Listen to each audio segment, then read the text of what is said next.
Hello दोस्तों, नमस्कार। मैं सनी कुमार स्वागत करता हूं अपनी इस ऑनलाइन प्लेटफॉर्म के चैनल पे। तो दोस्तों, आज के इस वीडियो में मैं आपको बताने वाला हूं 2023 में जो क्वेश्चन पूछा गया है उसमें जो फर्स्ट चैप्टर जो रियल नंबर यानी कि जो वास्तविक संख्या जो फर्स्ट चैप्टर आता है उसमें से जितने भी सवाल पूछे गए हैं उस सभी सवाल का आपको मैं डिस्कशन करके बताऊंगा।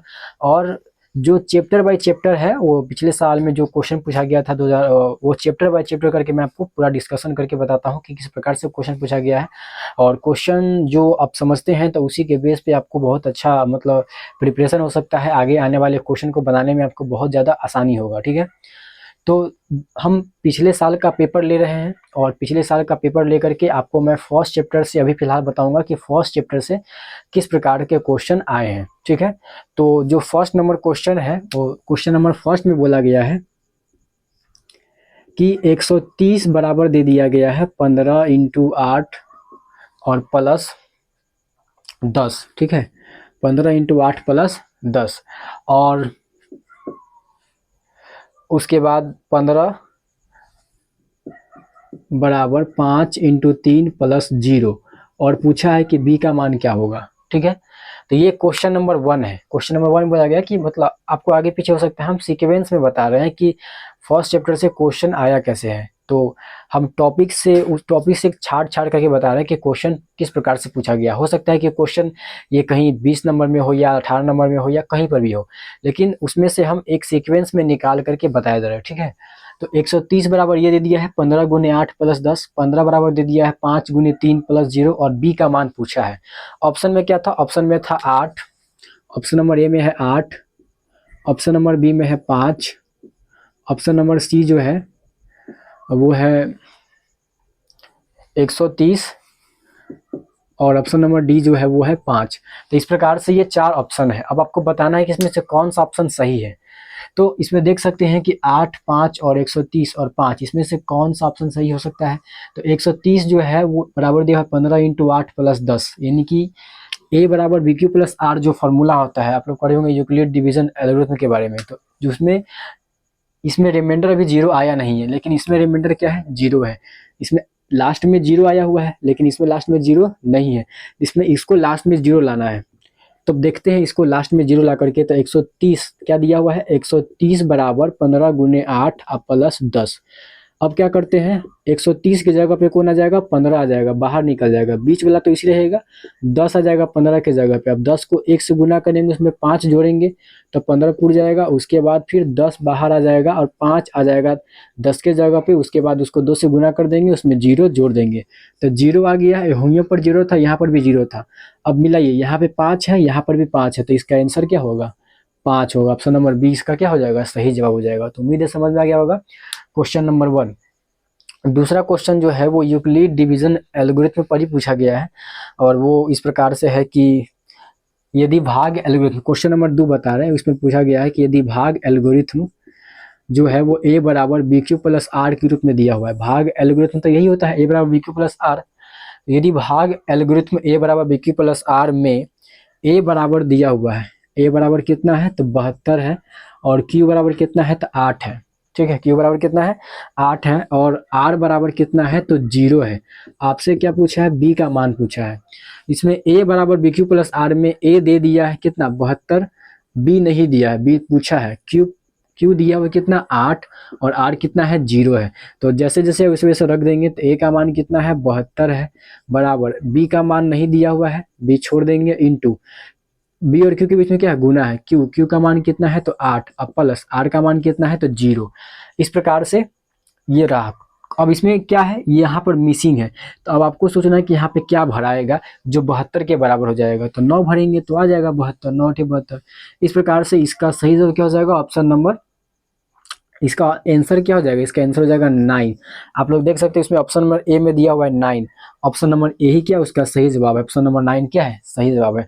उसके बाद क्वेश्चन नंबर 3 की तरफ बढ़ते हैं। जो क्वेश्चन नंबर 3 है वो अंक गणित के आधारभूत प्रमेय पर पूछा गया है।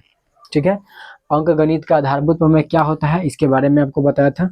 अंक गणित का आधारभूत प्रमेय जिसमें हम लोग ये जानते हैं कि किसी भी भाज्य संख्या को हम अभाज्य संख्या के गुणनफल के रूप में लिख सकते हैं। यही जो है वो अंक गणित के आधारभूत प्रमेय है, फंडामेंटल थ्योरम ऑफ अरिथमेटिक के नाम से जाना जाता है। तो क्वेश्चन नंबर 3 में क्या पूछा गया है, क्वेश्चन नंबर 3 में बोला गया है कि ये अगला टॉपिक के बेस पर है कि अगला क्वेश्चन है कि 192 के अभाज्य गुणनखंड में दो का घातांक क्या होगा।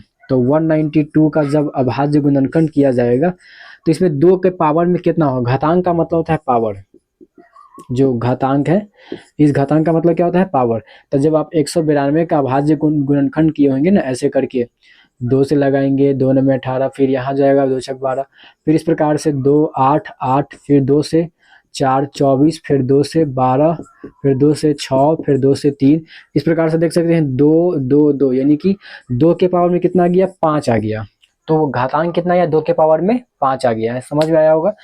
तो इस प्रकार से इसका सही जवाब हो जाएगा क्या, ऑप्शन नंबर जो है वो सी।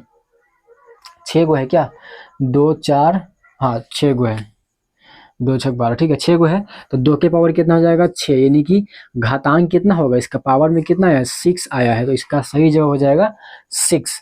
ठीक है, तो इस प्रकार से ये 3 क्वेश्चन हो गया। अब आगे अगला क्वेश्चन पूछा गया है कि नेक्स्ट क्वेश्चन नंबर 3 है। क्वेश्चन नंबर 3 में पूछा गया है कि यदि Q एक धनात्मक पूर्णांक है, Q क्या है, इसमें पूछा गया है कि Q जो है वो एक धनात्मक पूर्णांक है, Q धनात्मक पूर्णांक है और निम्नलिखित में से कौन सा धनात्मक विषम पूर्णांक नहीं है। इसमें से क्या पूछा है कि कौन जो है वो धनात्मक विषम पूर्णांक नहीं है, कौन धनात्मक विषम पूर्णांक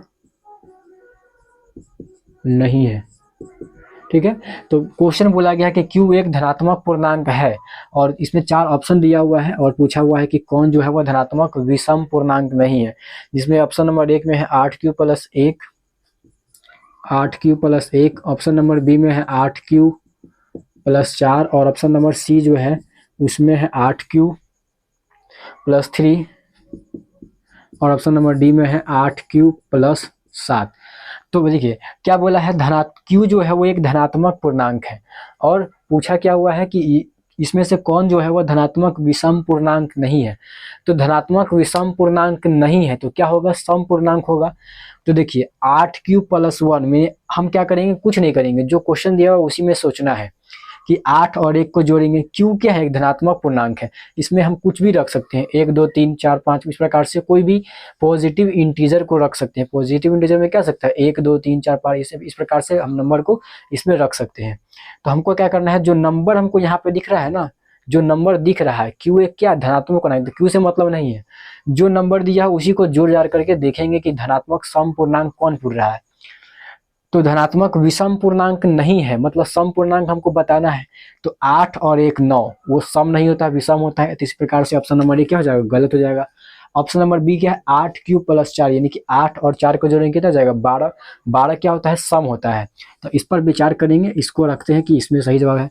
8 और 3 को जोड़ेंगे कितना जाएगा 11, तो ये 11 क्या है विषम ही है, तो ये भी गलत है ऑप्शन। ऑप्शन नंबर डी क्या है 8 और 7, 8 7 कितना होता है 15, तो 15 भी क्या होता है विषम ही होता है, यानी कि सम नहीं ना है ये, यानी कि ये भी ऑप्शन क्या है गलत है। तो ऑप्शन नंबर बी क्या है सही है, 8 4 12, यानी कि क्या हो जाएगा सम पूर्णांक। इस प्रकार से बस देखना है और आंसर लगा देना है, ठीक, ज्यादा कुछ विचार नहीं करना है। 8Q + 1 क्या, 8 और 1 जोड़ेंगे 9, सम नहीं है विषम है। 8 3 जोड़ेंगे तो कितना जाएगा यहाँ पे 11, ये भी सम नहीं है, और 8 7 जोड़ेंगे 15, ये भी सम नहीं है। तो बचा कि ऑप्शन नंबर बी। इस प्रकार से ऐसे क्वेश्चन को बनाया जाता है, ज्यादा सोच विचार नहीं करना है क्योंकि ऑब्जेक्टिव क्वेश्चन है, इसमें ज़्यादा टाइम नहीं देना है। अगला क्वेश्चन पूछा गया था कि 2 लगातार सम संख्याओं का मौसा किस प्रकार का होता है। तो अगर 2 लगातार सम संख्या है ना, जो चौथा नंबर क्वेश्चन में पूछा गया है कि 2 लगातार सम संख्या का मौसा क्या होता है। तो जैसे अगर सम संख्या की बात करते हैं तो सम संख्या क्या होता है 2 4 6 8 10, इस प्रकार का। तो 2 लगातार संख्या सम संख्या, जैसे इसका और इसका 2 और 4 का HCF कितना होगा, तो 2 ही होगा। 6 व 8 का HCF कितना होगा, तो 2 ही होगा। 8 और 10 का HCF कितना होगा, 2 ही होगा। तो 2 लगातार सम संख्या का जब HCF पूछा जाएगा तो कितना होता है 2 होता है। ठीक है, उम्मीद है समझ में आ गया होगा। तो इस प्रकार से चौथा नंबर क्वेश्चन ये है। 5वां नंबर क्वेश्चन पूछा गया है कि 2 संख्याओं का गुणनफल जो है वो इतना दिया हुआ है। ठीक है, कितना दिया हुआ है। तो अगला क्वेश्चन नंबर 5 यहाँ पे लिखते हैं। क्वेश्चन नंबर 5 में बोला गया है कि 2 लगातार जो है ना दो संख्याओं का गुणनफल। तो दो संख्या मान लेते हैं, एक संख्या ए है, दूसरी संख्या बी है। दो संख्याओं का गुणनफल बोला है तो पहली संख्या को हम ए मान लेते हैं, दूसरी संख्या को बी मान लेते हैं। तो दो संख्याओं का गुणनफल कितना दिया हुआ है, तो गुणनफल दिया हुआ है आपको 8670। कितना दिया हुआ है, 8670। ये दिया हुआ है क्वेश्चन में। दो संख्याओं का गुणनफल कितना दिया हुआ है, 8670। और उसका HCF दिया हुआ है 17। कितना दिया हुआ है, इसका HCF दिया हुआ है 17। इसका जो HCF है वो कितना दिया हुआ है, 17 दिया हुआ है। ठीक है, तो इस प्रकार से इसका HCF दिया हुआ है 17। और क्या पूछा हुआ है, यहाँ से LCM पूछा हुआ है। इसका LCM क्या होगा, इसका LCM क्या होगा। ठीक है, तो इसमें क्या पूछा हुआ है, HCF दे दिया है, LCM पूछ दिया है। तो हम आपको एक फॉर्मूला बता देते हैं। जब भी आपसे इस प्रकार का क्वेश्चन पूछा जाएगा तो कुछ नहीं करना है। जब दो संख्याओं का गुणनफल दिया रहे, दो संख्याओं का गुणनफल दिया रहे और HCF और LCM में से कोई एक चीज दिया रहे, उसमें से कोई एक चीज, जैसे यहाँ पे HCF दिया हुआ, LCM पूछा है, तो HCF दिया है तो HCF से भाग लगाएंगे, LCM आ जाएगा। LCM देगा, HCF से भाग, LCM देगा, HCF निकालना होगा तो LCM से भाग लगा देंगे, HCF आ जाएगा। उम्मीद है समझ में आ गया होगा किस प्रकार से अगर दो संख्याओं का गुणनफल दे दिया जाएगा। जैसे यहाँ पर A इंटू बी, दो संख्याओं का गुणनफल है, कितना दे दिया हुआ, 8670। और उसमें से HCF दे दिया है और LCM पूछा है, तो HCF से इसको भाग लगा देंगे, LCM अपने आप निकल के आ जाएगा। और अगर हमसे LCF पूछा जाएगा LCM को दे करके, तो LCM से भाग लगा देंगे, HCF आ जाएगा।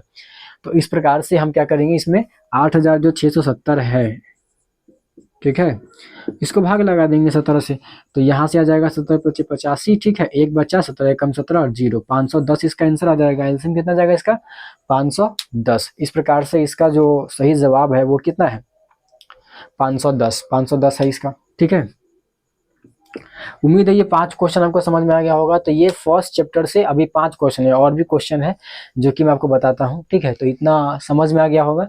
तो फिर से रिपीट कर देते हैं। पहला नंबर क्वेश्चन था 130 बराबर 15 × 8 + 10 और 15 बराबर 5 × 3 + 0 और बी का मान पूछा था। तो हम क्या किए थे, इसमें 0 था लेकिन इसमें 0 नहीं था, तो इसको और तोड़ना है। तो 15 को निकाल के और बाहर कर दिए, 8 को इसको तोड़ दिए, 10 को यहाँ आ गया तो 10 में 1 से गुना कर दिए, 5 जोड़ दिए तो 15 आ गया, 10 को बाहर किए, 5 को यहाँ लिया, फिर 5 को 2 से गुना कर दिए, 10 आ गया 0, यानी कि 5 यहाँ पर आ गया, 5 यहाँ पर भी आ गया, तो 5 यहाँ पर भी है, 5 यहाँ पर, बी का मान ये भी है, बी का मान ये भी है। तो HCF कितना हो जाएगा इसका, बी का मान कितना पूछा, बी का मान पूछा, बी का मान आ गया, कितना आ गया, 5 आ गया। उसी प्रकार से दूसरा क्वेश्चन पूछा गया, तो यदि a बराबर BQ + R में a बराबर 72 है, Q बराबर 8 है और R बराबर 0 है, तो b का मान क्या होगा। तो a बराबर BQ + R में a का मान रख देना है, Q का मान रख देना है, जहां जहां है वहां मान रख देना है, जहां जहां नहीं है वहां छोड़ देना है। इस प्रकार से इसका जवाब, इस क्वेश्चन का जो जवाब है वो 9 निकल के आया था। ठीक है, अगला क्वेश्चन बताए थे 13 नंबर, जो कि 192 के घातांक बताना था, कितना आएगा। तो 192 का गुणनखंड कर देना है, कितना आया था, 6 आया था, 2 के पावर में कितना है, 6, तो पावर कितना है, 6 है, तो 6 से क्या होता है, घातांक होता है, यानी कि पावर होता है। चौथा क्वेश्चन है कि 2 4 6 यानी कि लगातार सम संख्याओं का जो HCF है वो क्या होता है, तो 2 होता है। अगर लगातार सम संख्याओं का HCF पूछा जाएगा तो कितना होता है, 2 होता है। उसी प्रकार से तीसरा नंबर को अगला क्वेश्चन था कि Q अगर कोई धनात्मक पूर्णांक है, तो इसमें से 4 ऑप्शन दे दिया जाएगा और पूछा जाएगा कि कौन धनात्मक विषम पूर्णांक नहीं है।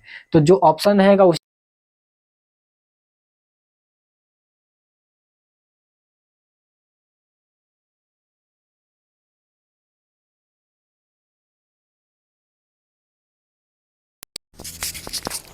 तो इसमें पूछा गया है क्या कि विषम पूर्णांक, जो अगला क्वेश्चन था Q धनात्मक पूर्णांक दे दिया जाएगा, Q एक धनात्मक पूर्णांक है और इसमें से कौन जो है वो धनात्मक विषम पूर्णांक नहीं है। इसका मतलब क्या है, सम पूर्णांक होना चाहिए। तो 8 और 1 को जोड़ेंगे, 9 और 9 पूरेगा, जो कि क्या है, सम पूर्णांक नहीं है, विषम है ये।